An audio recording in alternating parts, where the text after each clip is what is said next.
ada adik Simba. Unsur Gritanya ini kalau kita singkat menjadi adik Simba, biar lebih mudah mengingatnya.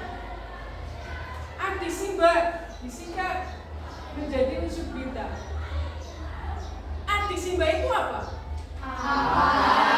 Di mana, kapan, siapa, mengapa, bagaimana. Awalnya dari A ya. Apa? Apa sih Gritanya? Gritanya apa yang sedang dibicarakan? Gritanya apa yang dimunculkan? Kemudian apa tadi Di mana? Di mana peristiwa itu terjadi? Berita yang kamu tonton, peristiwanya di mana terjadinya? Kemudian ada Tanya apa? Kapan peristiwa itu terjadi? Lalu ada Siapa? Siapa sih yang diberitakan? Dan kemudian ada Mengapa? Dan yang terakhir Bagaimana? Bagaimana? Nah, unsur ini biar lebih mudah. Nah, dalam bahasa Inggris ada singkatan lagi apa ya? 5W plus 1H. Jadi biar lebih mudah mengingatnya, itu disingkat menjadi adik Simba. Dalam bahasa Inggris, ya, kalau tidak salah bahasa Inggris juga materinya sama tentang Grita. Dalam bahasa Inggris itu disingkat menjadi 5W plus 1H. W yang pertama. Apa artinya? Apa? What? What? W yang kedua. Artinya? Artinya gimana? When apa when? Where. Terus W yang ketiga? When. Artinya apa? Terus W yang keempat? Artinya? Dan yang terakhir? Kalau W biasanya pada paham. Artinya? W itu biasa dipakai sama anak. Ya, anak kan hari ini lagi rindu sama seseorang, ya ya. Oke, Bu. Biasanya anak menghafalkannya W dalam kalimat why do you love me gitu ya ya. Artinya apa Nam? Mengapa? Ada mengapa? Mengapa berita itu terjadi? Dan yang terakhir hanya apa? Artinya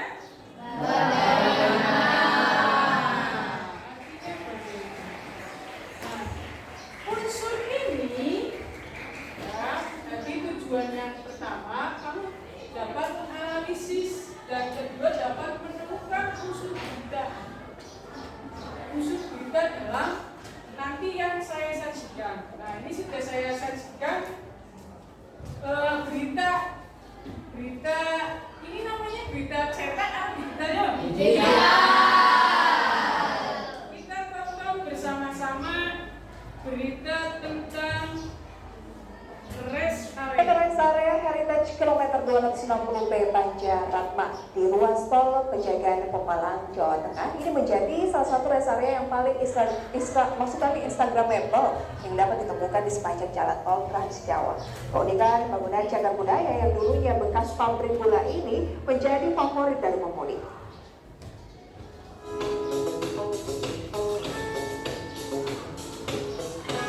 Rest area yang masuk wilayah Kabupaten Brebes, Jawa Tengah ini dulunya merupakan pabrik gula Banjaratma peninggalan penjajahan Belanda. Setelah gulung tikar, bangunan seluas 10,5 hektar ini kemudian ditetapkan menjadi cagar budaya. Seiring dibangunnya rest area tol Trans Jawa, bekas bangunan pabrik gula Banjaratma mulai direvitalisasi dan kemudian dialihfungsikan menjadi rest area. Rest area ini juga dilengkapi dengan berbagai fasilitas untuk peristirahatan pengemudi, termasuk tenan kuliner, pusat oleh-oleh, galeri lukisan, hingga sentra batik. Selain itu, Masjid As-Safar menjadi salah satu tempat favorit pengunjung untuk menunaikan ibadah sholat. Arsitektur bangunan dari tumpukan batu bata merah ekspos ini nampak tidak tertutup atap. Tempatnya sering apresiasi, banyak bagus itu. Dari sekian banyak peninggalan juga, bangunannya juga unik juga. Rest area Banjaratma menjadi rest area paling ikonis dan instagramable serta memiliki banyak spot foto yang instagenik. Pada setiap libur akhir pekan, jumlah kendaraan mencapai 6.000 kendaraan per hari. Sedangkan saat arus mudik dan balik, bisa mencapai 16.500 kendaraan setiap hari. Dari Brebes, Jawa Tengah, Yunbar Ainus melaporkan.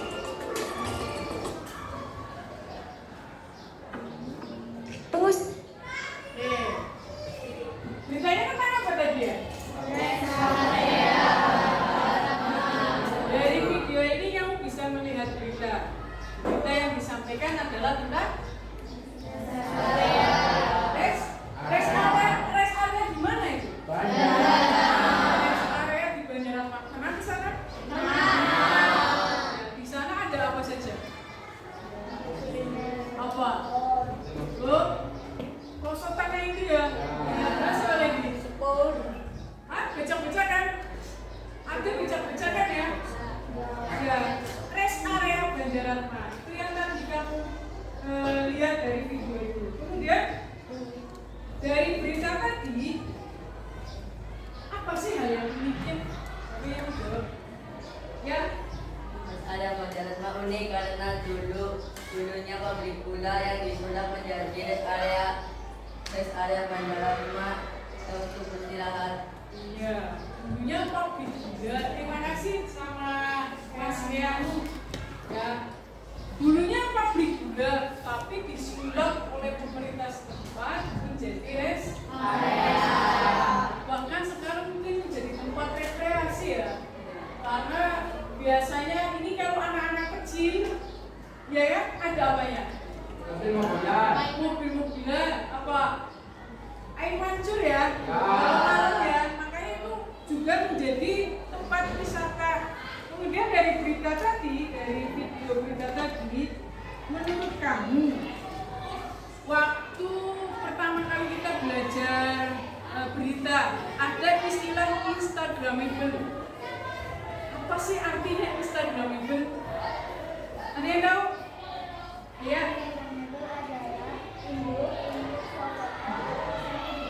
Iya, selfie, tempat selfie. Makanya kan uniknya adalah di sana bisa selfie.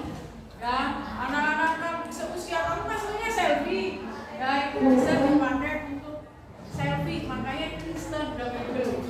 Nah, menurut kamu kenapa sih rest area Banjaratma itu dikatakan rest area yang Instagramable atau bisa untuk selfie? Ya. Fasilitas untuk belanja oleh-oleh bermain anak-anak dan mempunyai tempat istirahat yang indah. Iya, Instagramable juga bisa buat foto ya. Sambil belanja foto. Ini saya lagi di rest area Banjaratma belanja. Ya, sambil makan. Di sana kan banyak tempat makannya ya. Banyak tempat makannya itu. Nah itu apa namanya? Video yang sudah saya sampaikan, yang sudah saya buat tentang berita uniknya area rest area Banjaratma. Nah dari berita itu, kan nanti kamu bisa menemukan arti simbahnya. Apa beritanya, di mana, kapan, siapa, di mana dan bagaimana. Ya, nah maka hari ini kita akan belajar sama-sama tentang unsur berita yang ada dalam teks berita yang nanti saya berikan kepada. Untuk itu, nanti kita akan berdiskusi mencari unsur berita dalam teks berita. Ya, kita akan berdiskusi nanti. Maka nanti saya akan membentuk sebuah kelompok, ada empat kelompok, di mana 4 kelompok itu nanti kita tentukan sesuai dengan kemampuan kamu, sesuai dengan minat kamu, sesuai dengan kesukaan kamu.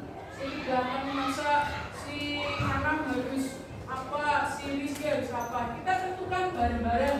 Kita tentukan bersama dengan melihat kemampuan ya dan kesukaan kamu. Kamu lebih suka, lebih bisa ngerti, lebih bisa paham, lebih bisa ngerjakan dengan gaya apa, dengan cara apa. Dan nanti akan saya kelompokkan di tiga kemampuan ya. Nanti ada kinestetik. Kinestetik sukanya itu kalau mengerjakan dengan menggunakan apa ya namanya potongan apa informasi nanti bisa masuk ke sini. Kemudian yang sukanya audio mendengarkan. Ya kadang kan ada anak yang pahamnya itu kalau mendengarkan lewat audio, entah itu di YouTube, entah itu di digital, media digital dan sebagainya. Kemudian nanti yang ketiga ada visual. Senangnya itu gambar atau di buku-buku pengetahuan. Ya, kita bentuk kelompoknya sesuai dengan kemampuan kamu. Sekarang saya tanya, siapa yang sukanya itu kalau belajar dengan cara kinestetik? Jom.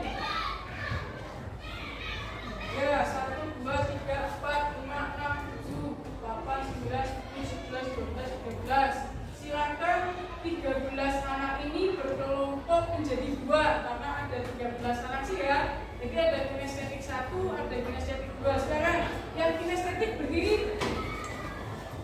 Ya, kinestetik 1 berarti di sini. Silakan. Kinestetik 1. Sambil bawa buku nanti akan mengerjakan tugas. Kinestetik yang merasa kinestetik 1. Yang kinestetik sini. Yang kinestetik. Ini cepat. Kinestetik ini kita silakan berhadapan-hadapan untuk bermusyawarah, berdiskusi. Ini kinestetik juga. Yang visual mana visual? Nah, yang visual silakan lihat buku paket. Buku paket dilihat halaman 126. Di situ ada berita. Ini LKPD-nya.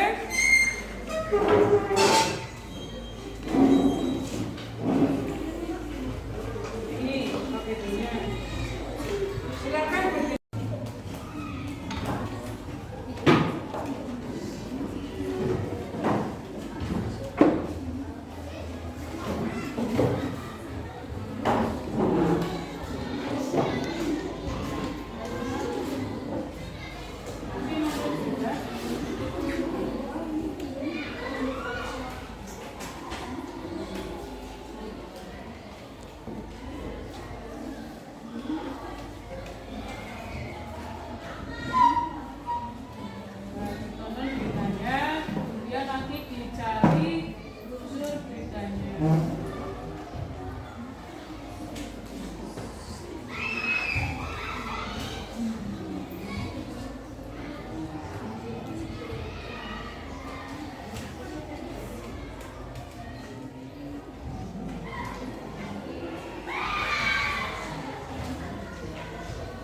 Silakan didiskusikan bersama-sama. Itu sudah ada LKPD ya. Untuk kinestetik silakan dibaca beritanya. Nanti kamu dicari unsur beritanya.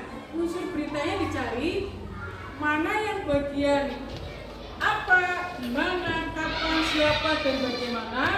Lalu nanti dipotong. Nah, dipotong, ditempelkan di LKPD.